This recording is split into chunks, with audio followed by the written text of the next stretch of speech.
Akhir-akhir ini zaman semakin akhir, dipastikan kejujuran semakin langka. Orang semakin mudah menipu demi kenyangnya perut. Makanya kejujuran ini ojo ngandel wong-wong sing muni jujur itu hancur. Itu satu kamuflase bahasa yang mengecoh kita. Siapa yang jujur, mujur. Siapa yang jujur, mujur, bukan hancur, mujur.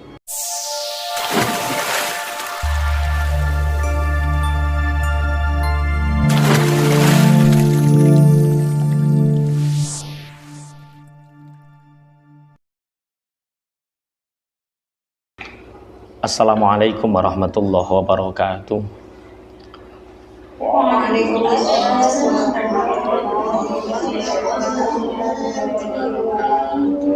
Bismillahirrahmanirrahim. La yasukul khaira illallah.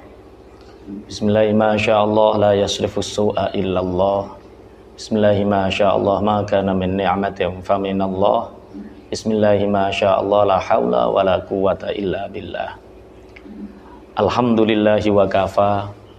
Wassalatu wassalamu ala sayyidina Muhammadinil Mustafa wa ala alihi wa ashabihi alladzina hum ahlut tuqa wan naqwa wan najah, amma ba'du. Yang kami takzimkan segenap pengasuh, pengurus Majelis Tilawati, Bapak Ibu hadirin wal hadirat. Pagi ini kami ingin membacakan satu makalah yang diutarakan oleh Abu Bakar As-Siddiq radhiyallahu anhu. Kami kutip dari kitab Nashaikhul Ibad Shahifah 59. Qala Abu Bakrin As-Siddiq, ma min abdin razaqahullahu asyra khisalin illa wa qad naja minal afati wal ahati kulliha. Sayyidina Abu Bakar As-Siddiq mengatakan bahwa seorang hamba yang diberi 10 keadaan ini, maka orang itu dipastikan selamat dari semua mara bahaya, semua ahad wal afat, semua mara bahaya dan bencana. Semoga Allah senantiasa menolong kita dari terdampak afat wal ahad. Allahumma amin ya rabbal alamin.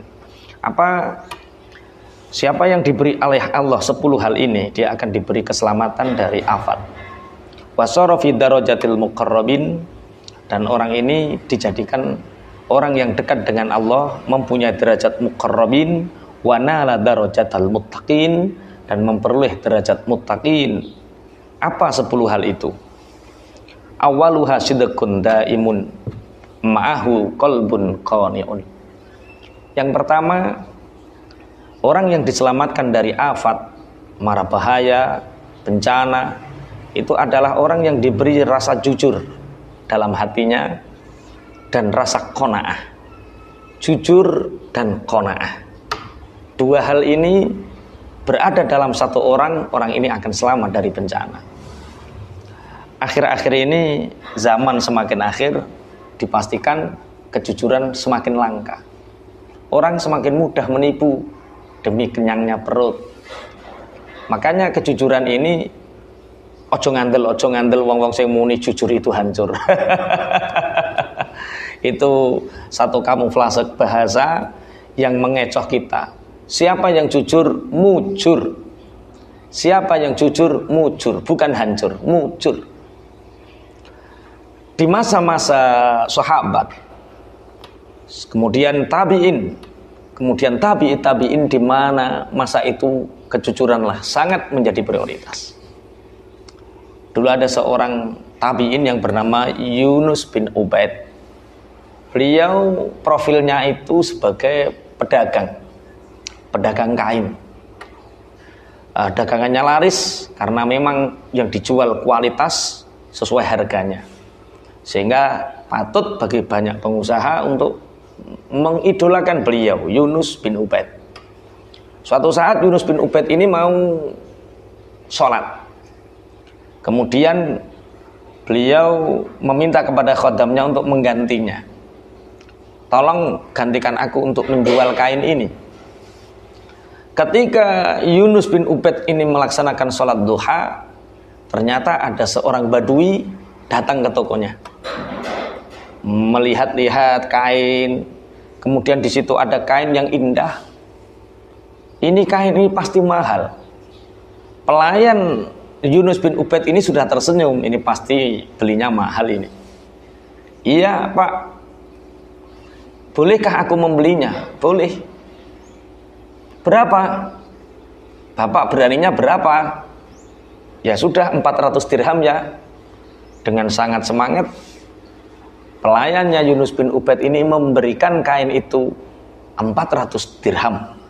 Padahal mestinya kain itu harganya hanya 200 dirham. Ketika Yunus bin Ubaid keluar dari masjid, tahu-tahu ada seorang badui membawa kain yang dia sangat kenal. Iki mesti nek tuku ning tokoku iki. Dicelai, didekati sama Yunus bin Ubaid. Bapak, ini beli di toko sana ya? Kok tahu? Ya tahu. Harganya berapa Pak? Ini murah sekali. Berapa harganya? 400 dirham. Kaget ini Yunus bin Ubaid. Bagaimana murah sekali? Wong ini harga jualnya hanya 200 dirham mestinya. Wah, ini pelayan ini gimana? Ini seandainya Bapak Ibu, seandainya nih kita yang punya toko ini, kita yang punya kain ini, BIP-nya, harga pokok produksinya hanya 150 dirham, dijual 400 dirham, kira-kira seneng apa susah? Mesti ini seneng. Tapi karena kejujuran Yunus bin Ubaid ini, dia mengatakan, Bapak pangapunten, kain yang Bapak beli ini bukannya murah, tapi mahal banget. Ini mestinya harganya hanya 200 dirham. Mari Bapak ke toko lagi, tak kembalikan yang 200 dirham. Tidak Kak, tidak. Saya sudah terlanjur seneng sama kain ini. Biarlah, karena di tempat kampung halamanku, kain seperti itu harganya 500 dirham. Tidak Pak. Ayolah, pergi ke toko lagi. Akhirnya dipaksa sama Yunus bin Ubaid, dikembalikanlah uang yang 200 dirham, dibawa. Orang Badu ini tambah senang. Kemudian Yunus bin Ubaid mengatakan kepada pelayannya, Kak, dalem Bapak, jangan seperti itu lagi. Orang mukmin itu punya harta yang berharga. Apa? Kejujuran. Sekali seseorang mukmin menciderai orang mukmin yang lain, maka sungguh kemukminan kita ini mudah terampas. Jangan kotori keimanan kita. Jangan kita mengotori agama kita Islam ini dengan kebohongan. Tolong jangan diulangi lagi. Saya tidak bohong Pak. Kan yang minta dia sendiri 400 dirham. Dia akan senang. Iya. Tapi suatu saat orang itu akan mengetahui bahwa harga yang sebenarnya adalah 200 dirham. Akhirnya pelayan ini minta maaf. Dari kisah ini betapa mulia orang-orang terdahulu. Ini zaman tabi'in. Ini tidak dosa. Dalam transaksi muamalah seperti ini tidak dosa. Tapi kejujuran ini yang mengakibatkan Yunus bin Ubaid, pelayannya dan yang lain ini selamat. Makanya kalau ingin selamat, satu, punyalah sifat karakter yang jujur. Apalagi Bapak Ibu, akhir-akhir ini kita banyak melihat, tolong orang-orang yang tidak merasa mempunyai hak untuk mengambil, jangan mengambil yang bukan haknya. Teng kampung-kampung sakniki kathah, teng kota-kota sakniki kathah, wong sugih-sugih padha nampa PKH. PKH itu bantuan dari pemerintah untuk orang-orang yang fakir, untuk orang-orang miskin mestinya. Bagaimana nasib mereka? Orang-orang yang tidak jujur dengan keadaannya. Dengan Anda menerima PKH, dengan Anda menerima bantuan dari pemerintah padahal Anda tidak berhak mestinya, apa yang akan terjadi? Afat. Apa yang terjadi? Ahad. Musibah, ujian akan datang kepada kehidupan Anda. Maka yang dikatakan oleh Abu Bakar As-Siddiq, kalau Anda ingin selamat dari afat dan ahad, satu, punyalah karakter jujur, wal qalbun qani'un, dan hati yang qanaah. Hati yang qanaah. Hati yang qanaah itu apa? Hati sing nerimo. talabul ghina fi kasratil mal walakinnal ghina fil qanaah. Kabeh wong kepingin sugih. Iki sing kerja ning Singapura kepingin sugih. Sing kerja ning Hong Kong kepingin sugih. Sing kerja ning Arab Saudi ya kepingin sugih. Pak Yai ini kepingin sugih padha wae. Kabeh wong kepingin sugih. Tapi aja mbok anggap sugih iku nek wis duitmu akeh. Jangan dianggap kaya itu kalau jabatannya tinggi, hartanya banyak, bukan. Kaya itu ketika kita punya hati yang qanaah. Hati sing nerimo, ora kemerungsung.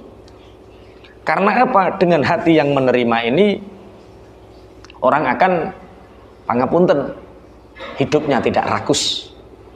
Pangapunten, hidupnya akan penuh dengan keridhaan. Jujur dan hati yang qanaah. Ini betul-betul ditanamkan oleh ibunya Syekh Abdul Qadir Jailani. Ketika Syekh Abdul Qadir Jailani mau menuntut ilmu, anak yang usia 8 tahun ini merantau, pergi. Apa kata ibunya? Nak, dimanapun kamu berada nak, jujurlah. Dengan semua keadaanmu jujurlah. Jangan ada yang kamu tutupi kecuali sesuatu yang sifatnya privasi. Akhirnya sebelum Syekh Abdul Qadir Jailani kecil ini berangkat mondok, dia disangoni oleh ibunya uang 100 dirham untuk bekal mondok. Dititipkan sama kafilah. Cara saiki yo pemimpin rombongan. Dititipkan sama kepala kafilah ini, tahu-tahu di tengah perjalanan dulu gunung jenenge padang pasir. Di tengah perjalanan itu rombongan kafilah Syekh Abdul Qadir Jailani didatangi puluhan rampok. Sehingga semua orang disuruh menyerahkan hartanya. Mulai dari pemimpin kafilah, rombongan orang-orang kaya, orang-orang besar, semua hartanya habis.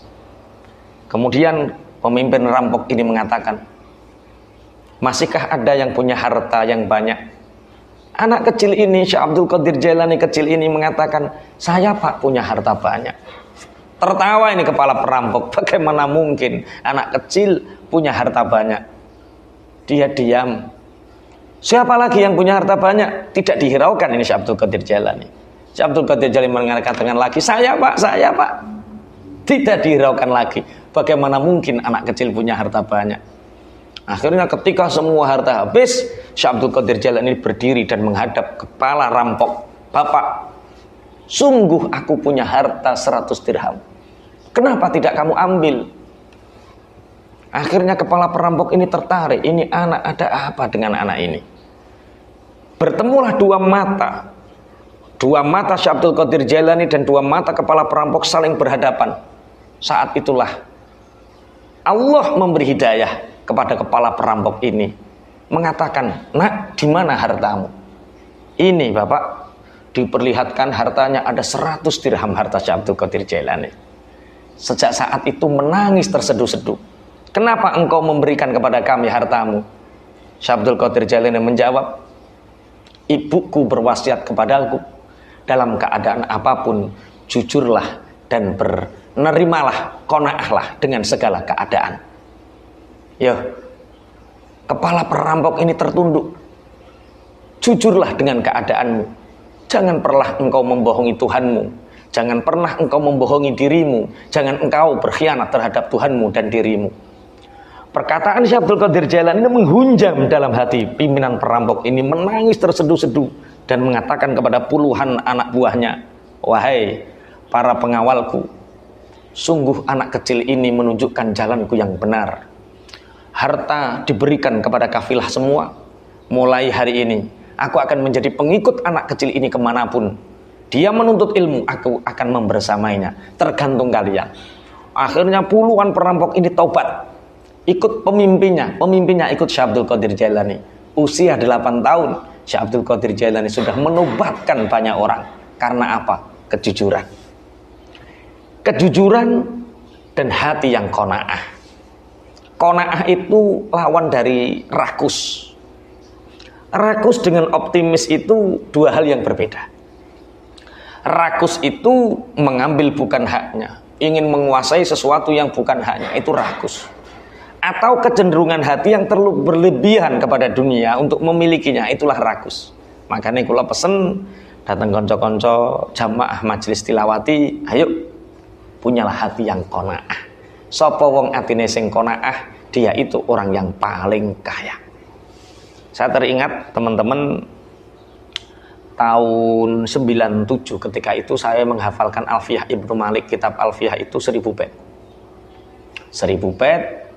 Saat itu ada pegawai dinas sosial datang ke rumah, menawarkan satu alat bantuan. Mas, sampean rak cacat, nggih. Sikile rak polio, nggih. Ini ada alat yang mestinya harganya saat itu 12 juta. Ini ada bantuan dari pemerintah, tebus harganya hanya 95.000. Alatnya itu namanya teman-teman, namanya BRIS. BRIS itu alat penyangga kaki yang anak polio itu kalau menggunakan alat itu nek melaku ketok ganteng di kayak kabel, di kayak penyangga. Kalau sekarang saya tanya alat BRIS itu harganya 24 juta hari ini. Saat itu hanya 95.000. Jenenge bocah nom. Mesti yo kepingin yo ndahe gantenge timbang nek mlaku nyekeli sikil kok gak kepenak, nganggo alat mesti ketok ganteng. Saya matur sama ibu, ini yang diajarkan ibu saya. Mbok, enten alat mbok regane asline 12 juta. Kanggo wong cacat kaya aku nek nganggo sepatu engko ketok ganteng, ora ketok nek cacat. Alate BRIS kon nebus 90.000. Apa kata mbok? Nak, jangan pernah engkau menutupi sesuatu yang pasti terjadi terhadap dirimu. Sampeyan iku cacat nak gak popo. Sampeyan itu hanya istimewa. Mbok iku wedi nak. Nek sampeyan sok gedhe ketok ganteng, ana bocah wedok sing seneng dadak ngerti sampean cacat, akhirnya gak sida. Hidup seadanya nak. Qanaah, nerimo, insyaallah dengan keqanaan hatimu Allah akan mengganti yang lebih baik. Akhirnya betul Bapak Ibu. Ternyata tahun 2007 aku yo disenengi cah wedok yo ayu, saiki dadi punyaiku. Lah teman-teman. Pangapunten. Teman-teman yang menutupi sampai hari ini, pangapunten, ternyata yang mencintai pun kecewa karena tidak memperlihatkan keadaan yang sebenarnya. Maka qanaahlah, qanaah. Dengan qanaah, maka kehidupan ini akan menjadi lebih baik. 10 rizki yang Allah berikan kepada orang ini, maka dia akan selamat dari afat, mara bahaya, bencana. 1, kejujuran dan hati yang qanaah.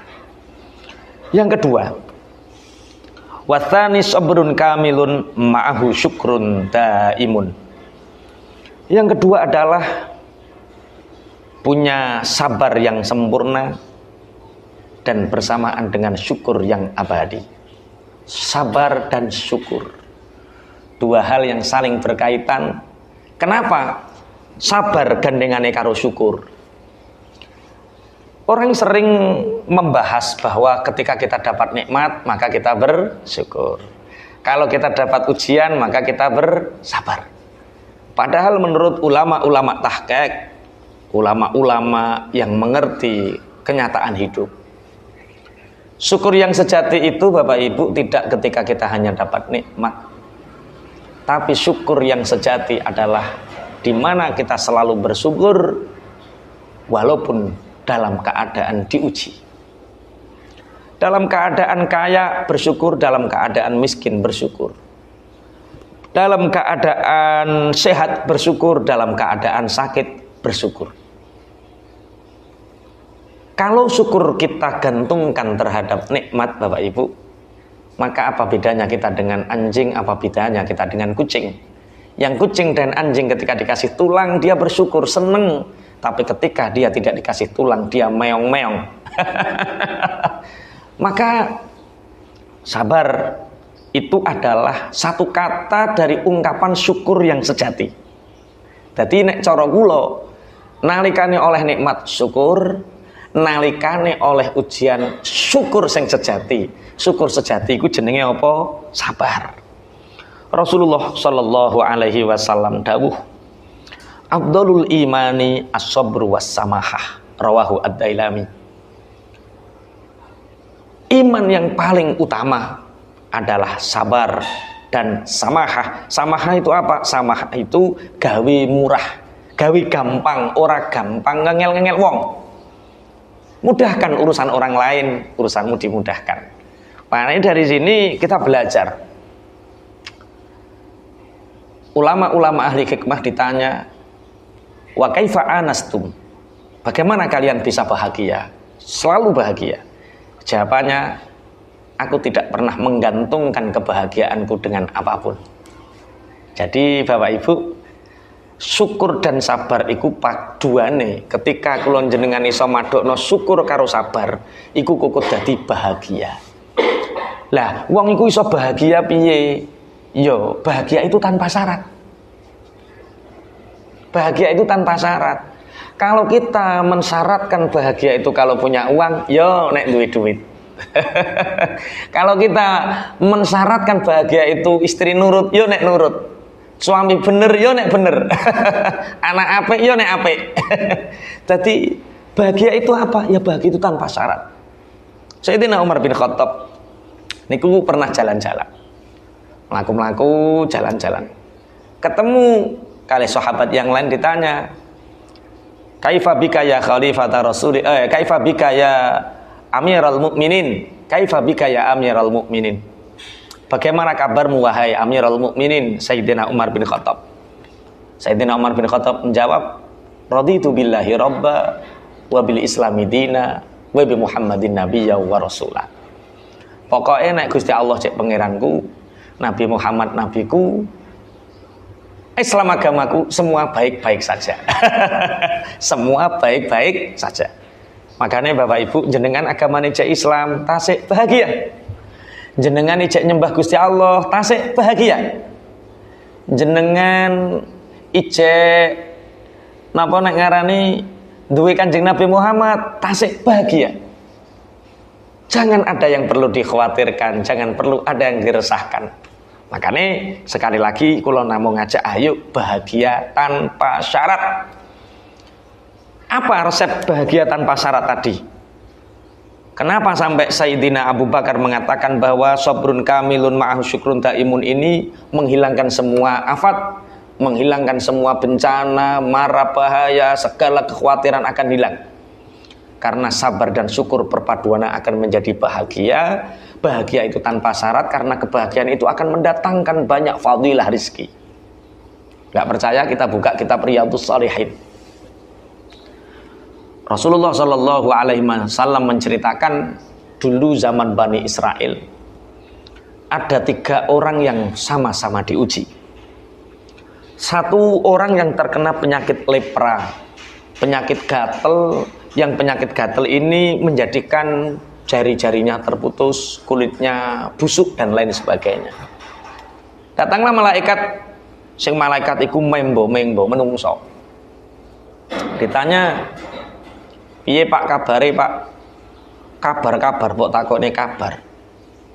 Aku iki penyakitan lepra, dikucilkan dari masyarakat, aku terbuang sehingga tidak ada yang mau menemani aku.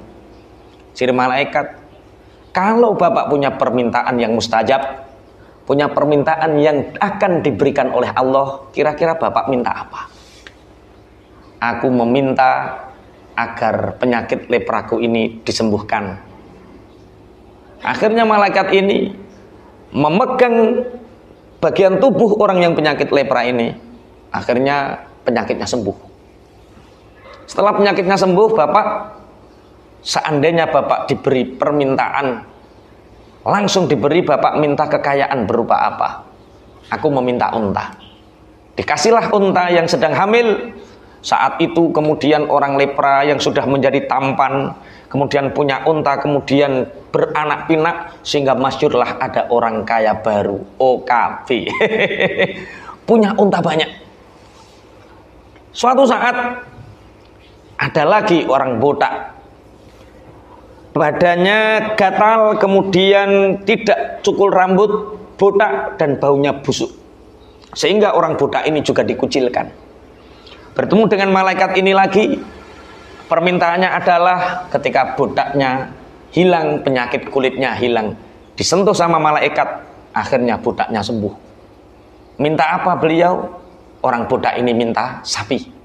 Dikasihlah sapi betina yang hamil. Nek hamil rak wong, nek sapi apa jenenge? Bunting.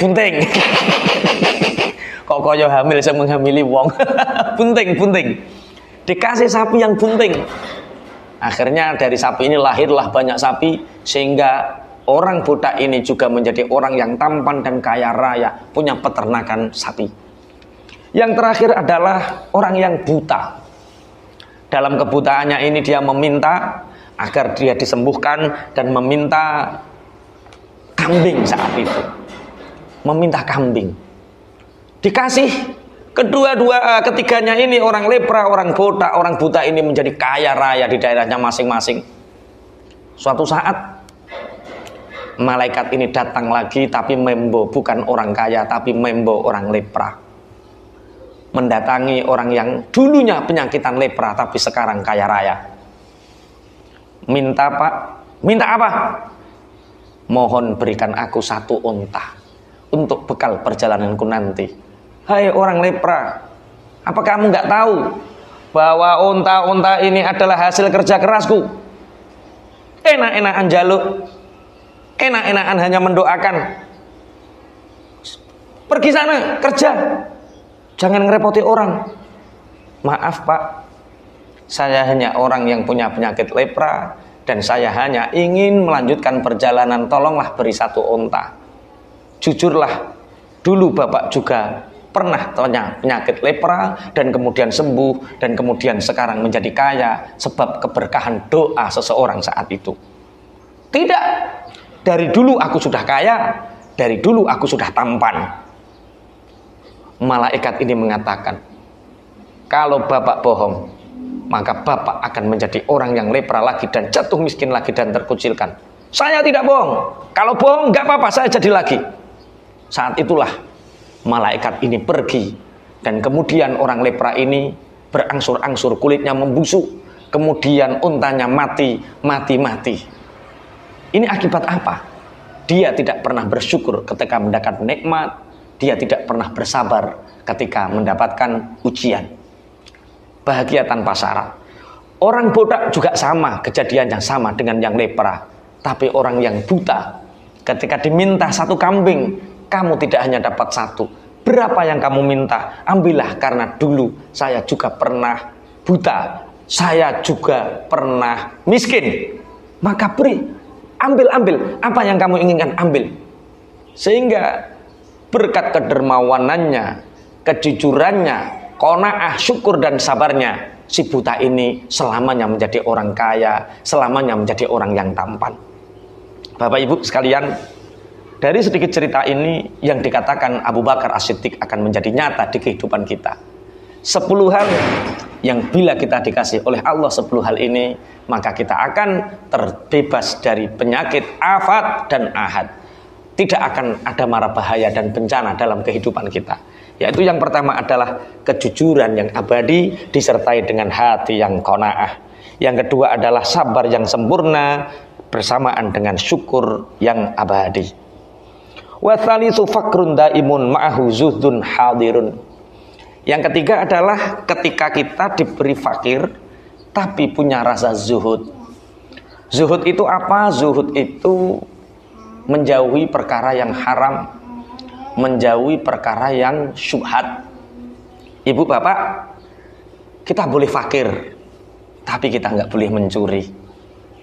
Kita boleh fakir nggak punya apa-apa, tapi kita harus punya pribadi yang kuat untuk tidak merampok, untuk tidak melacurkan diri, untuk tidak korupsi, untuk tidak mengambil hak yang bukan hak kita. Rasulullah Muhammad sallallahu alaihi wasallam dawuh, al-fakru syainun indan nas wa azyanu indallah. Fakir itu kelihatannya hina di depan manusia, tapi fakir itu akan menjadi penghias bagi Allah. Bapak Ibu, nanti orang-orang fakir itu diberi surga oleh Allah dengan surga yang sangat indah. Sehingga nanti di mahsyar orang-orang akan bertanya kepada para malaikat, itu surga milik siapa? Itu surga milik siapa? Apakah milik para nabi dan rasul? Mereka menjawab tidak. Apakah surga itu milik para siddiqin, syuhada, sholihin? Mereka menjawab tidak. Lalu itu surga milik siapa? Dijawab, itu adalah surga milik orang-orang fuqara, milik orang-orang fakir yang senantiasa bersabar, zuhud, tidak mencuri, tidak melacur, tidak merampok. Rasulullah Shallallahu Alaihi Wasallam juga bersabda, ya ma'syarul fuqara, uqtullahar ridho min qulubikum. Wahai golongan orang-orang fakir, berilah Allah ridho dari hati kalian. Jadi najan orang duit kudu ridho. Aku ridho ya Allah, aku ikhlas ya Allah. Najan orang duit, syukur ridho. Dawuh Kanjeng Nabi, syukurlah, berilah Allah ridho dari hati kalian. Tadfaru bithawabi fakrikum, maka kalian akan mendapatkan pahala kefakiran kalian. Wa illa fala, kalau kalian tidak ridho, kalian tidak akan mendapatkan apa-apa dari kefakiran Anda. Masya Allah, Rasulullah memuji, Rasulullah bungah nih nang ngene wong-wong fakir. Nek wong fakir niku oleh ganjaran sing gede, syarate kudu ridho, syarate kudu ikhlas. Niki yang ketiga. Sampai yang ketiga, Ustaz. Dalam apa tuh? Yang pertama tadi apa? Yang pertama adalah jujur disertai dengan hati yang qanaah. Yang kedua sabar sempurna disertai dengan syukur yang abadi. Yang ketiga fakir disertai dengan zuhud. Bahkan sebagian ulama-ulama ahli hikmah mengatakan istighna'uka 'ani syai' khairun min istighna'ika bihi.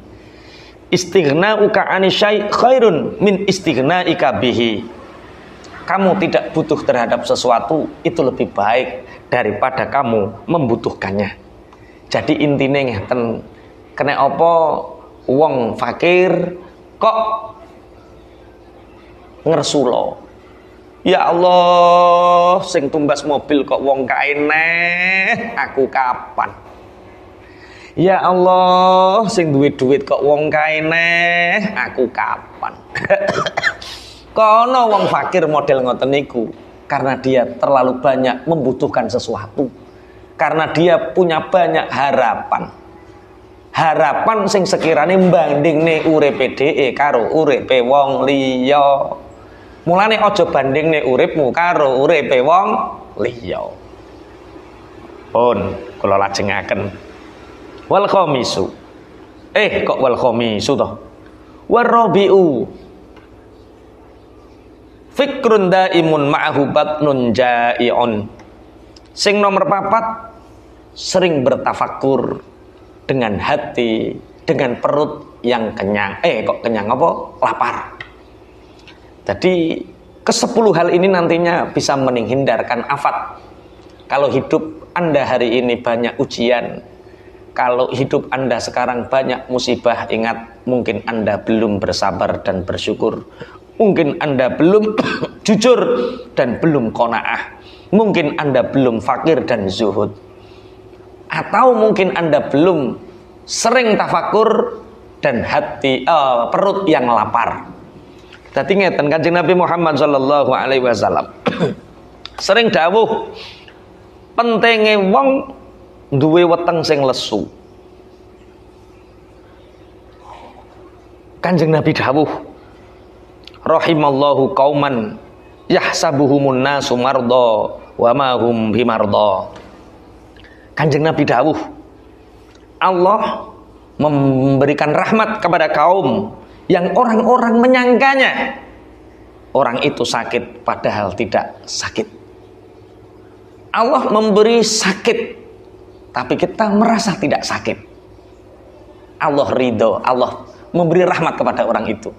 Contoh yang terjadi terhadap Imam Syafi'i radhiyallahu anhu. Imam Syafi'i niku Bapak Ibu kena wasir, kena ambien niku 14 tahun. Nek lenggah kados kula ngeten niki dari duburnya keluar darah.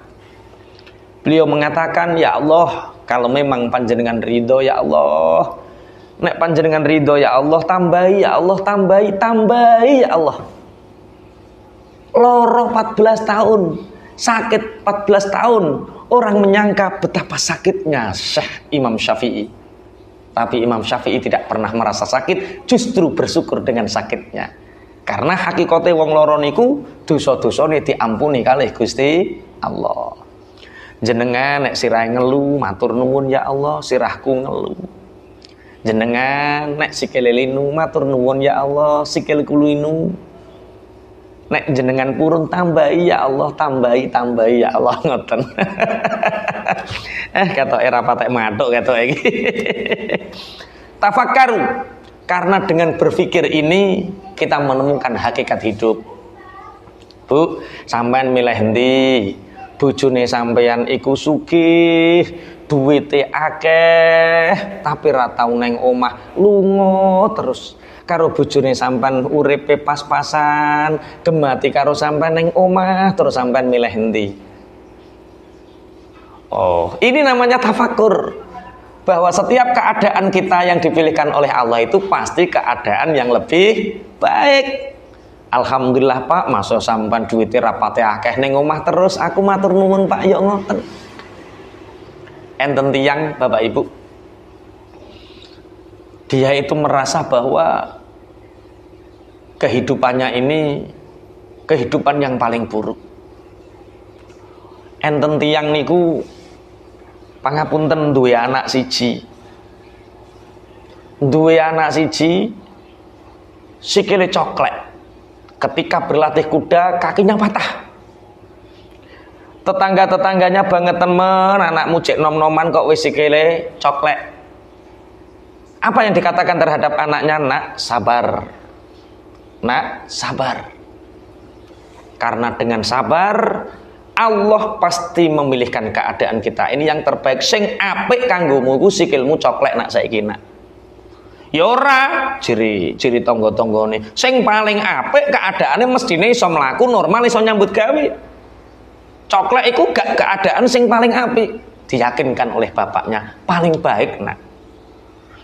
Setelah 1 minggu kakinya patah, datang pasukan kerajaan merekrut siapapun yang punya anak muda yang sehat, yang bisa berperang, harus ikut berperang. Anak-anak muda yang kakinya sehat, anak-anaknya yang sehat dibawa semua. Mereka menangis karena mereka tidak tahu dalam peperangan bisa kembali atau tidak. Sehingga anak yang kakinya patah ini, pangapunten, dia selamat dari medan pertempuran. Inilah keadaan yang terbaik. Kadang sing ketok apik urung karuan apik, sing ketok elek urung karuan elek. Maka di setiap keadaan, nek sampean kepingin keadaan sampean ora menjadi musibah, afat, tafakkaru fi kulli syai'in. Berpikirlah di setiap keadaan. Tafakkaru fi kulli syai'in. Berpikirlah terhadap segala sesuatu. Wal khamisu, yang kelima, huznun daimun ma'ahu khaufun muttasilun. Yang kelima adalah sedihnya hati disertai dengan rasa takut. Sebagaimana sabda Rasulullah, "Lau ta'lamuna ma lakum indallahi la ahbabtum an tazdadu faqatan wa hajatan." Ibu, Bapak, ketika Allah memberi kesedihan terhadap kita, ketika Allah memberikan kesedihan kepada kita, ingat bahwa itu adalah anugerah yang sebenarnya. Sampai Kanjeng Nabi dawuh, seandainya kalian mengerti apa yang ada, yang terjadi, yang diberikan Allah terhadap kalian, terhadap Allah kepada kalian, maka kalian pasti akan mencintai untuk ditambahinya faqah dan hajah itu. Dadi ngeten, lumrahe wong normal sehat iku luwih apik tinimbang sakit. Lumrahe wong normal, perkara sehat iso nyambut gawe, perkara sehat iso ngasilno ma'isyah, perkara sehat iso ngrumat anak putu. Ketoke sehat iku luwih apik tinimbang sakit. Tapi seandainya kata Rasulullah, "Lau ta'lamuna ma indakum, lau ta'lamuna ma indakum la ahbabtum an tazdadu faqatan wa hajatan." Seandainya kalian bisa tahu takdirnya Allah bisa kalian singkap, maka kalian pasti akan mengharapkan takdir takdir hari ini yang terjadi. Bu, misal Bu, Bapak, misal kita mengeluh terhadap keadaan kita sekarang. Contoh, kerja, corona, bangkrut hari ini. Wong ora kepingin badi. Dadak pas wayah keadaane sampean bangkrut. Umpama takdir Allah ikut dibuka dan sampean ngerti apa yang terjadi, maka bangkrut itu pasti lebih Anda pilih daripada badi. Soalnya mungkin wayah corona wong padha bangkrut, bojone sampean badi dhewe, dadak akeh rondo-rondo padha ditinggal bojone sampean dadak wayah telu piye terusan. Gara-gara saiki ra duwe duit, akhire bojone sampean ning omah rukun karo keluarga. Ini yang disebut Kanjeng Nabi, lau ta'lamuna ma lakum intallah la ahbabtum an tasdadu faqatan wa hajatan. Umpomo sampean kita itu tahu takdir di sisi Allah terhadap kita hari ini, maka terhadap fakoh dan hajat kita ini kita akan ridho. Wasadi sujuhdun daimun ma'ahu badanun mutawadhi'un. Yang keenam adalah ketika kita diberi masyaqqah oleh Allah, itu tandanya Allah memberikan kita rasa tawadhu. Rasulullah Shallallahu Alaihi Wasallam dawuh, tawadhu wajarisul masakin takunu min kibari ahlillah. Hari ini ada yang mungkin hidupnya susah. Ingat, itu tanda Allah menginginkan kita untuk segera tawadhu. Kadang wong nek dikai sugih terus iku nggarai sombong. Kadang wong dikai pangkat terus nggarai sombong. Piye carane Allah memaksa kita untuk menjadi orang yang tawadhu? Dibangkrutkan, dimiskinkan, digelapkan.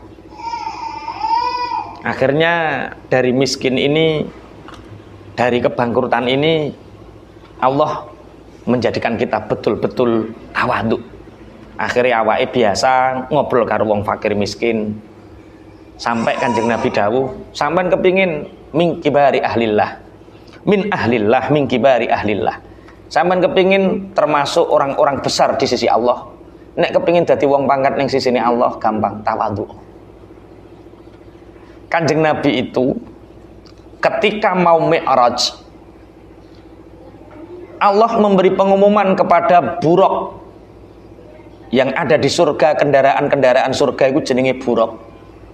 Dikai pengumuman bahwa khatamul anbiya wal mursalin Sayyidina Muhammad akan diangkat menuju muntaha, sidratul muntaha, akan diangkat menuju mi'rajnya.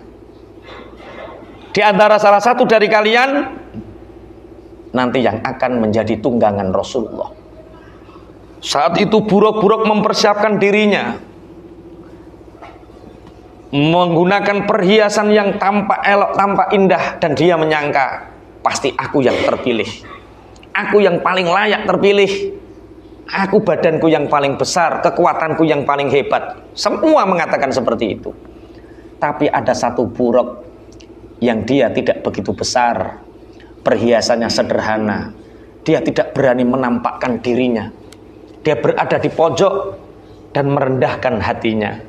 Ya Rasulullah, aku mencintaimu. Aku sangat ingin engkau jadikan tunggangan, tapi tidak pantas bagiku untuk engkau tunggangi, karena aku di antara teman-temanku paling kecil, paling sederhana. Akhirnya apa yang terjadi? Dengan ketawaduannya inilah buruk ini justru dipilih oleh malaikat Jibril karena dia punya nurul basirah dengan Rasulullah Muhammad sallallahu alaihi wasallam. Abu Ayyub Al-Ansari, sahabat Madinah, ketika mendengar kabar bahwa Rasulullah sallallahu alaihi wasallam akan berada di Madinah, akan bertempat di Madinah, pembesar-pembesar orang Madinah berkumpul, menyiapkan rumahnya dengan mewah, memapak Rasulullah paling barisan depan, memegang kendali unta Rasulullah, dan mengatakan monggo Kanjeng Nabi pinarak teng dalem kula. Ya Rasulullah monggo pinarak teng dalem kula. Semua orang merasakan saking cintanya kepada Kanjeng Nabi ingin mendapatkan kemuliaan daleme tinggeni daleme Rasulullah sallallahu alaihi wasallam. Rasulullah memberikan suri tauladan. Aku nanti bertempat di mana untaku akan berhenti. Aku nanti bertempat di mana untaku berhenti. Ternyata unta ini dibimbing oleh malaikat Jibril. Ambruk prek di depan rumahnya Abu Ayyub Al-Ansari. Siapakah Abu Ayyub Al-Ansari? Seorang sahabat fakir, seorang sahabat yang tawadhu. Dia mengatakan, apa pantas rumahku yang sederhana ini ditempati oleh makhluk terbaik? Apakah pantas rumahku yang kecil ini ditempati oleh Rasulullah? Sehingga saat itu rumah cukup dibersihkan, tapi tidak penuh dengan kemewahan. Akhirnya karena ketawaduannya Abu Ayyub Al-Ansari inilah rumah Abu Ayyub Al-Ansari ditempati oleh Rasulullah. Jadi ketika kita ingin dibuat tawadhu oleh Allah, caranya bermacam-macam. Di antaranya yaitu kita dibuat ndiluk. Wong dan duwite wakeh sugih jabatane dhuwur gampang ndangak. Tapi wong nek wis kadung utange akeh, jabatane ceblok, wis ndiluk ora wani ndangak. Nah itu tanda, sinyal baik dari sinyalnya Allah. Sampean dikongkon tawadhu. Makanya Abu Bakar As-Siddiq mengatakan 10 hal ini kalau Allah memberikan kepada kita, kita akan jauh dari afat, dari mara bahaya, bencana. Yang pertama, ketika kita diberikan kejujuran dan hati yang qanaah. Kedua, ketika diberi sabar dan syukur. Yang ketiga, ketika kita diberi fakir dan zuhud. Fakir tapi tidak merampok, tidak mencuri, tidak berangasan. Dia akan hidup selamat dari afat. Yang keempat, ketika dia diberi pikiran yang luas dengan perut yang kenyang. Yang kelima adalah dia diberi kesedihan dan rasa khauf bersambung dengan Allah. Yang keenam, ketika dia diberi kepayahan tapi dia mengambilnya sebagai bentuk sifat tawadhu. Wasabi'u rifqun daimun ma'ahu rahimun hadirun. Yang ketujuh, ketika seseorang dibeli ora sembrono. Alon-alon ini bahasa Indonesia ini apa? Alon-alon ora sembrono ini bahasanya apa? Bahasa Arabnya rifkun. Apa alon-alon? Ora sembrono, ora gerusa-gerusu.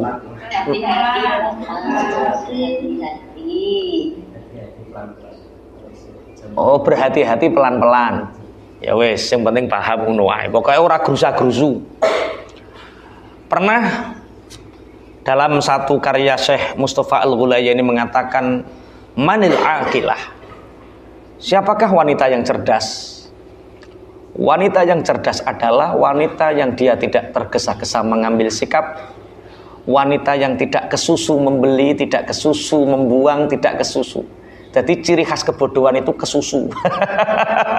Kesusu niku tergesa-gesa.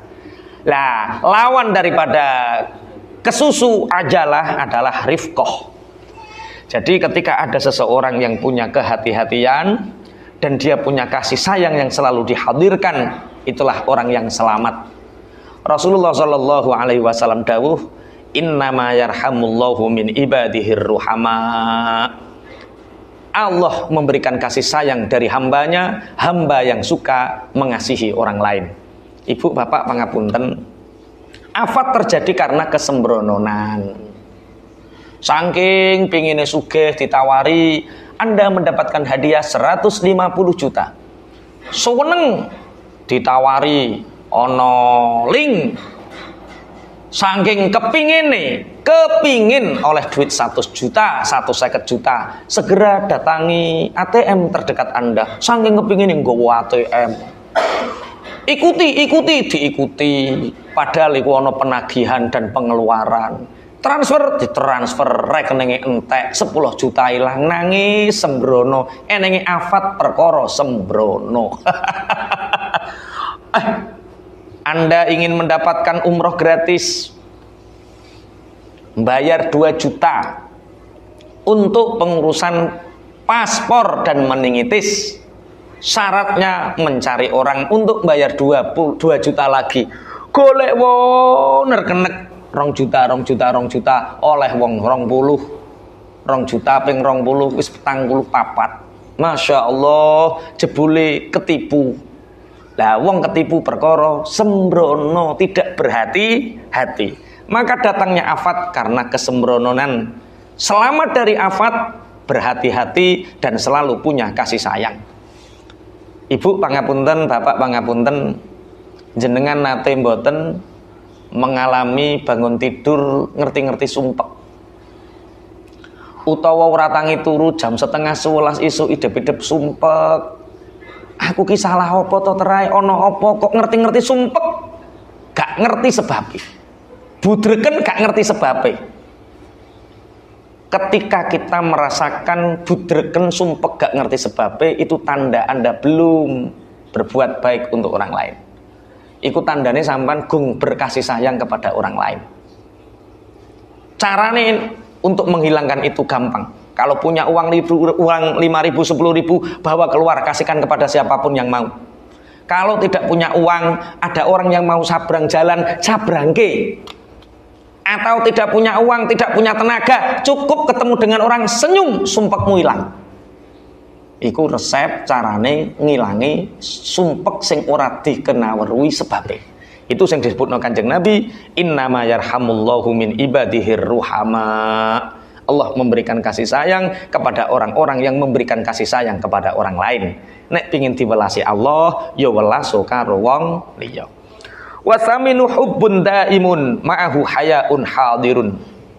Yang kedelapan, orang yang terhindar dari mara bahaya, bencana adalah orang yang selalu mencintai Allah dan selalu punya rasa malu kepada Allah. Rasulullah Shallallahu Alaihi Wasallam bersabda, kullukum yuhibbu ayyadkhulal jannah. Kalian semua itu ingin masuk surga. Qalu na'am. Ya Rasulullah, kami semua ingin masuk surga. Qala aksiru minal amal. Apa jawab Rasulullah? Jangan panjang angan-angan, muluk cita-cita. Ojo kakean khayalan tingkat tinggi, maka kalian bisa masuk surga. Wa asbitu ajalakum baina absarikum. Dan tetapkanlah ajal kalian di antara mata kalian. Jadi ciri Kanjeng Nabi, nek sampean kepingin mlebu swarga, nggih Kanjeng Nabi kula kepingin mlebu swarga, aja kedawan angen-angen. Kemudian yakinlah bahwa kematianmu ada di depan matamu. Wastahyu minallahi haqqal haya, dan malulah kepada Allah dengan sepenuhnya malu. Qalu ya Rasulullah, kulluna nastahyi minallah. Ya Rasulullah, kita ini sudah malu sama Allah. Qala laisa kadzalik. Bukan seperti itu malu. Laisa kadzalika al haya'u minallah, walakinal haya'u minallah antan sawul maqabir. Malu kepada Allah itu artinya kalian tidak melupakan kuburan kalian. Wal bila, tidak melupakan kalian ini akan menjadi bangkai.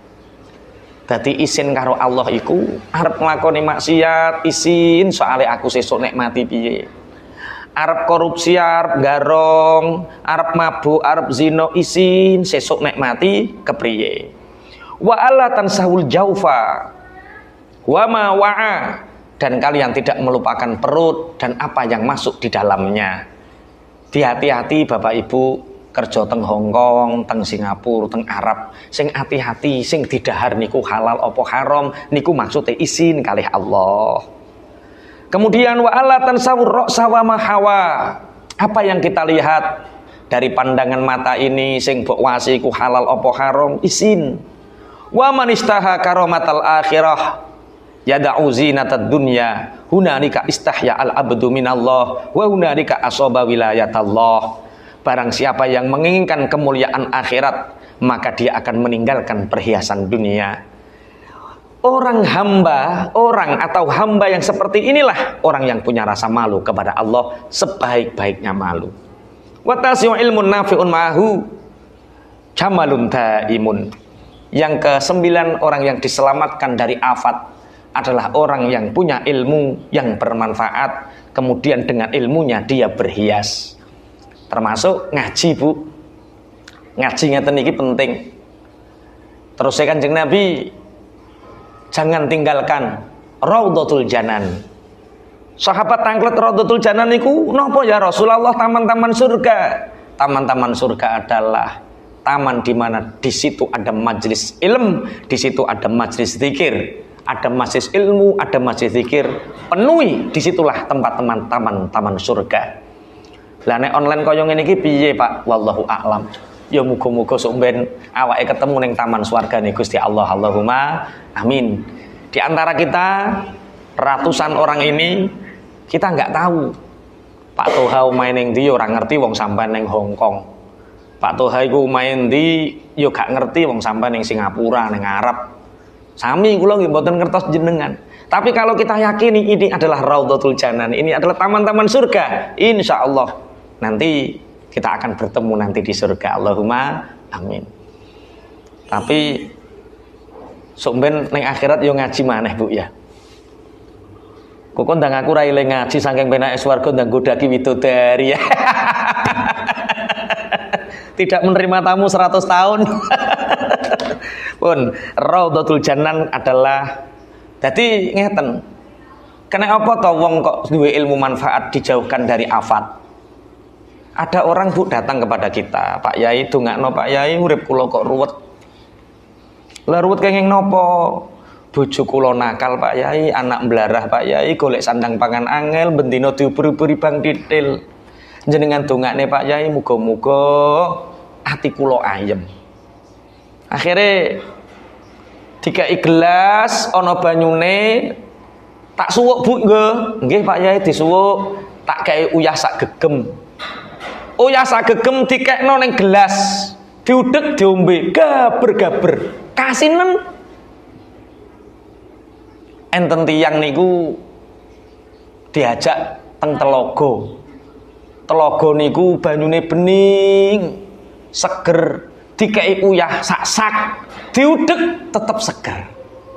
Lah, telaga niku wadah, gelas niku wadah, banyune niku ilmu, uyahe niku musibah, garamnya itu ujian.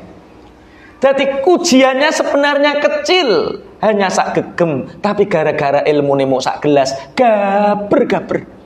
Ya Allah, urip kok susah ngene, afat tok isine, gara-gara nopo adahe sak gelas. Lah nek wong duwe ilmu ngaji ngeten iki adahe sak telaga, masya ujiane sak-sak, rong karung garam, tidak akan menjadikan rasa hidupnya menjadi gaber-gaber, tetep rasane seger. Paham nggih maksudnya nggih? Ilmun nafiun. Wal asyiru yang terakhir. Yang terakhir adalah imanun daimun ma'ahu aklun sabitun. Bapak Ibu, orang yang dijauhkan dari afat adalah orang yang beriman dan punya akal yang sempurna. Tadi kalau sering ditanggleti, apa yang bisa menyelesaikan masalah? 2. Apa? Iman dan strategi. Iman itu keyakinan, akal itu strategi. Allah punya langit, Allah punya bumi. Jadi untuk menyelesaikan sesuatu butuh keimanan dan butuh strategi. Jadi 10 hal ini menurut Sayyidina Abu Bakar yang bisa menghindarkan kita dari afat, bencana, mara bahaya, ujian hidup yang bertubi-tubi. Anda ingin selesai afatnya, Anda ingin selesai ahadnya, masalah yang bertubi-tubi selesai. Bencana hilang, mara bahaya disingkirkan oleh Allah kalau kita punya 10 hal. 1, yaitu ketika kita punya kejujuran dan hati yang qanaah. Kita jujur, hati qanaah, urusan selesai. Wong kok kena afat perkara rakus, kepingin menguasai, akhir sembrono kena afat, kena musibah. Sing nomor 2, ketika kita punya kesabaran dan punya syukur. Hidup itu selesai kalau kita punya syukur dan sabar. duwe bojo ayu, sing lanang mrongo, sing lanang syukur, sing wedok sabar. Dua orang yang sama-sama masuk surga. Yang laki-laki masuk surga karena syukurnya, yang perempuan masuk surga karena sabarnya. Yang kedua sabar dan syukur. Yang ketiga yaitu ketika kita diuji dengan kemiskinan tapi kita tetap zuhud. Kita boleh miskin tapi nggak boleh mencuri. Kita boleh miskin tapi nggak boleh merampok. Kita boleh miskin tapi nggak boleh melacur. Kita boleh miskin tapi nggak boleh reno-reno. Kefakiran tidak menghalangi kita untuk bahagia. Karena bahagia itu sebenarnya tanpa syarat. Isyak billah, selalu nyaman dengan Allah di manapun. Najan jenengan melarat tiru Umar bin Khattab, piye kabare? Alhamdulillah, pokoknya nek pangeran kucek Allah, nabi kucek Muhammad, agama kucek Islam, baik-baik saja, nggak ada yang nggak baik. Pokoknya yang penting agamanya Islam, nabinya Muhammad, pangerannya Gusti Allah, baik-baik saja. Yang keempat yaitu ketika kita dirundung kesedihan, kita punya rasa takut kepada Allah. Ketika kita punya kesedihan, kita punya rasa takut kepada Allah. Mulane sering kula aturaken, Bu, susah ikut dosa, Bapak susah ikut dosa. Fabidzalika falyafrahu. Gusti Allah merintah kula jenengan bahagia dalam keadaan apapun.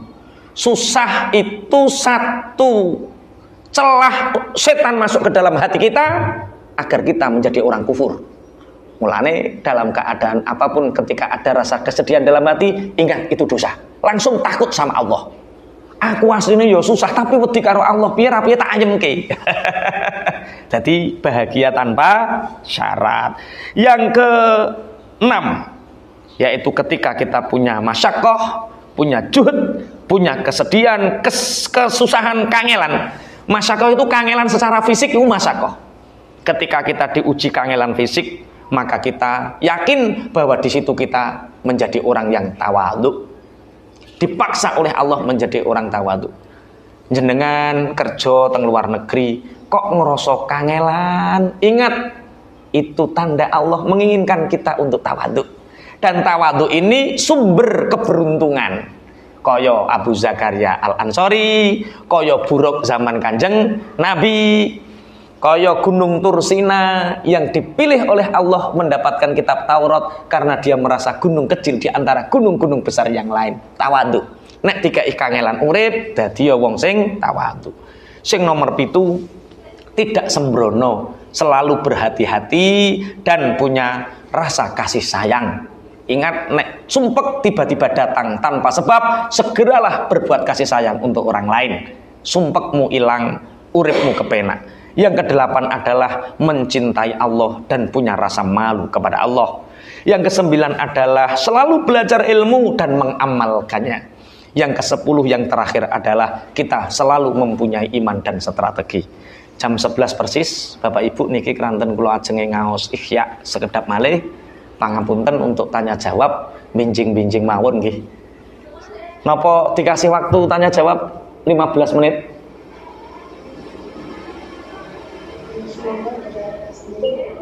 Nggih, pripun?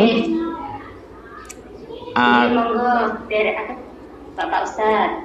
Nggih, monggo setunggal kalih mawon nggih menawi wonten pertanyaan kawula sumangkaaken.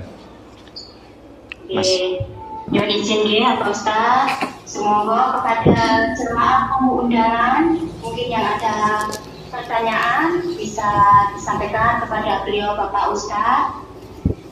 Sebutkan nama dari perwakilan majelis mana dan passwordnya SPT fi Kolbi. Barakallah, Allahu Akbar. Monggo pertanyaan dibuka dari sekarang. Assalamualaikum jemaah. Waalaikumsalam warahmatullahi wabarakatuh. Tafadhol, mungkin ada hadirin tamu undangan kan untuk menyampaikan pertanyaan.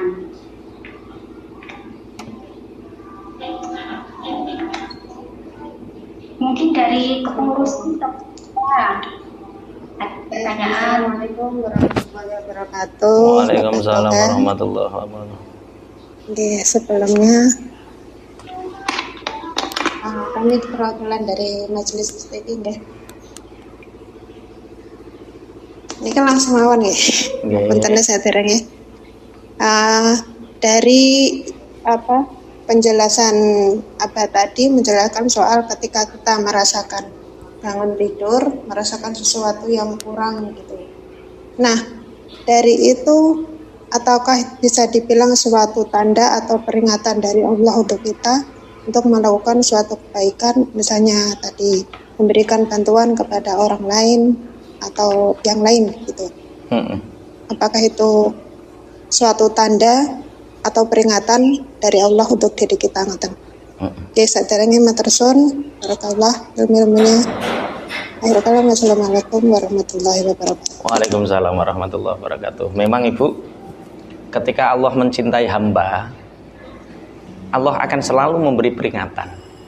Di antara peringatan Allah terhadap hambanya adalah ketika hamba ini kurang banyak beribadah, kurang banyak berbuat baik untuk orang lain, mungkin saulan iku dhek mikir awake dhewe terus gak mikirne wong liya. Mungkin dhek mikir wetenge dhewe, gak mikir wetenge wong liya. Maka Allah akan memperingatkan kepada kita. Kliknya apa? Tiba-tiba atine sumpek. Tiba-tiba atine sumpek. Nah, saat itulah Allah menginginkan kita saat itu segera dafatan wahidah. Saat itu juga segera ngapi wong. Ndang bagi sedekah atau membantu orang nyabrangkan ke jalan raya, atau mungkin hanya senyum saja nggak apa-apa. Allah akan menghilangkan segala kegundahan itu. Itu memang peringatan Ibu, sebagaimana dawuh Kanjeng Nabi, innama yarhamullah min ibadihir ruhama. Sungguh Allah itu memberikan kasih sayang kepada hamba-hamba yang mau berkasih sayang. Mungkin ada yang lain, monggo. Silakan pada jamaah, silakan tamu undangan. Assalamualaikum warahmatullahi taala wabarakatuh. Waalaikumsalam warahmatullahi wabarakatuh. Esteki fi qalbi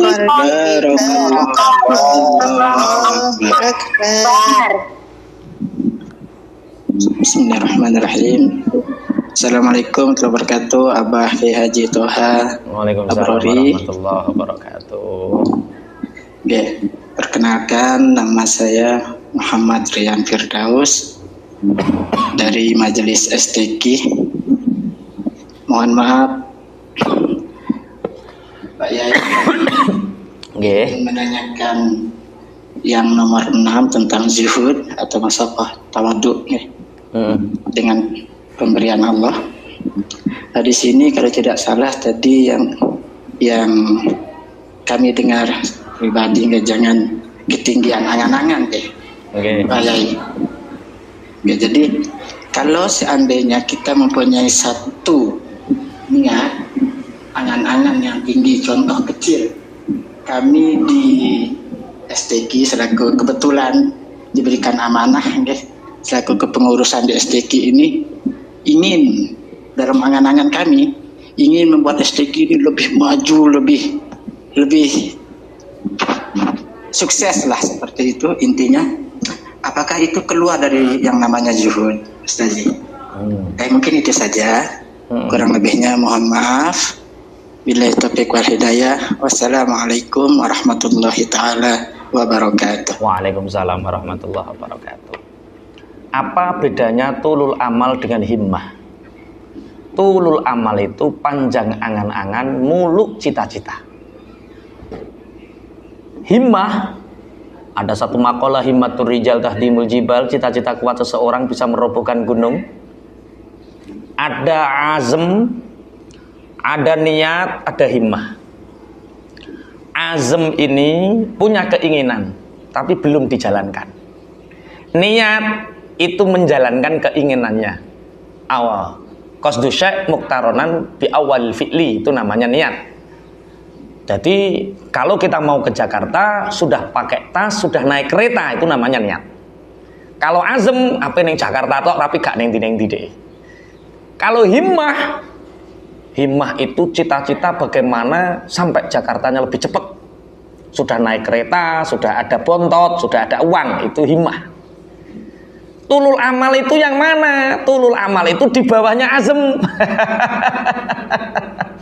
Dia hanya ingin, tapi nggak ada azm, nggak ada niat, nggak ada himmah. Bedanya apa? Tulul amal itu hanya orang-orang malas, sehingga dia hanya malas ibadah, malas apapun. Tulul amal itu panjang angan-angan. Jadi begini Ustadz ya, kita boleh bermimpi hal yang tidak mungkin, boleh. Memimpikan sesuatu yang tidak mungkin boleh, tapi caranya untuk meraihnya harus mungkin. Nah itu namanya himmah. Jadi kalau tidak ada cara untuk meraihnya, namanya tulul amal, panjang angan-angan, muluk cita-cita, ingin menggapai bintang di langit. Lah padahal tulul amal ini di bawahnya azm. Jadi kalau azm boleh. Wong kerentek ati kepingin kok ora oleh. Tapi kalau bisa wujudkan azm itu menjadi niat, setelah menjadi niat wujudkan menjadi himmah. Dan himmah itu disunnahkan, ditasyri'kan.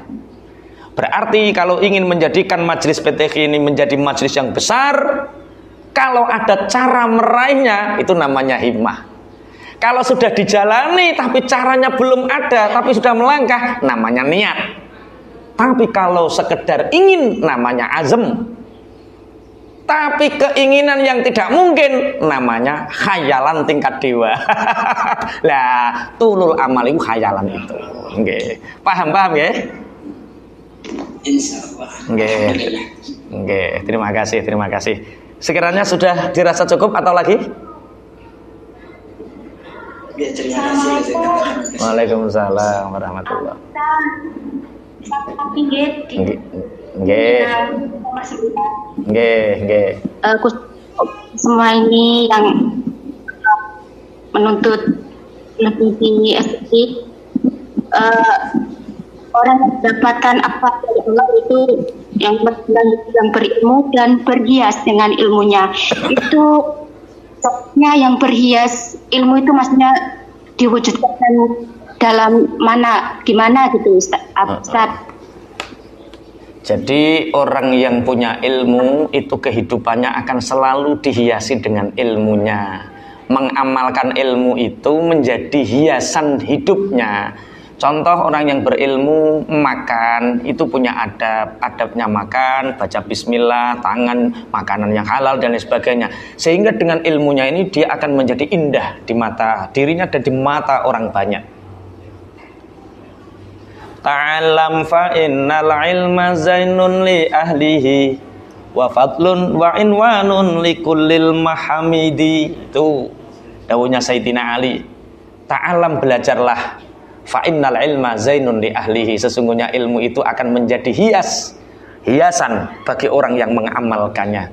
Semakin Anda berilmu, semakin Anda akan tampak cantik dengan akhlaknya. Semakin Anda berilmu, semakin Anda tampak gagah dengan amal ibadahnya. Fa innal ilma zainun li ahli wa fadlun. Dengan ilmu Anda menjadi orang yang utama. Wa inwanun, dengan ilmu Anda akan terjaga dari semua benteng-benteng keburukan. Likulil mahamidi, dan dengan ilmu Anda akan mendapatkan semua sanjungan tentang kemuliaan. Itu maksudnya penghias, Ibu. Bisa dipahami ya?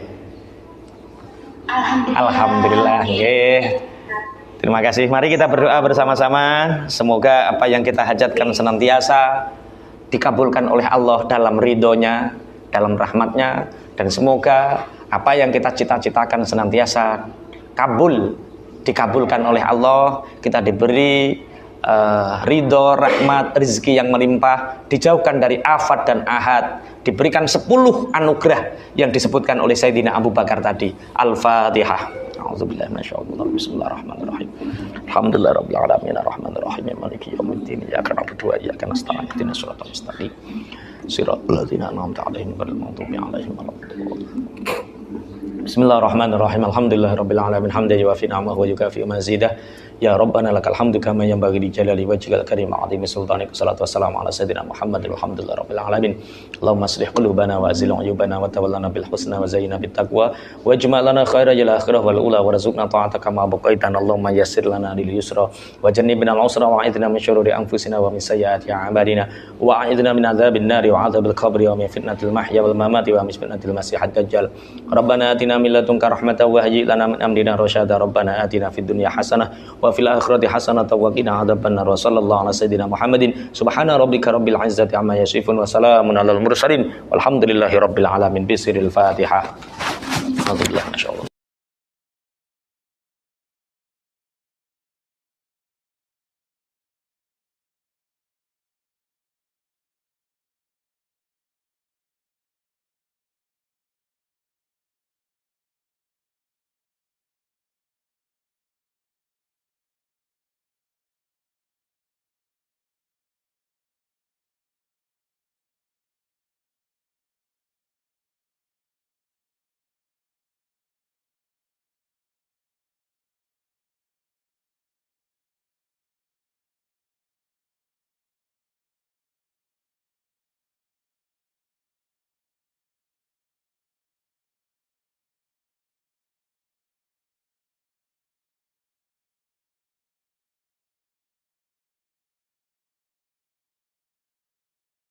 Mudah-mudahan apa yang telah disampaikan tadi bisa menambah keimanan kita dan ketakwaan kita kepada Allah Subhanahu wa taala.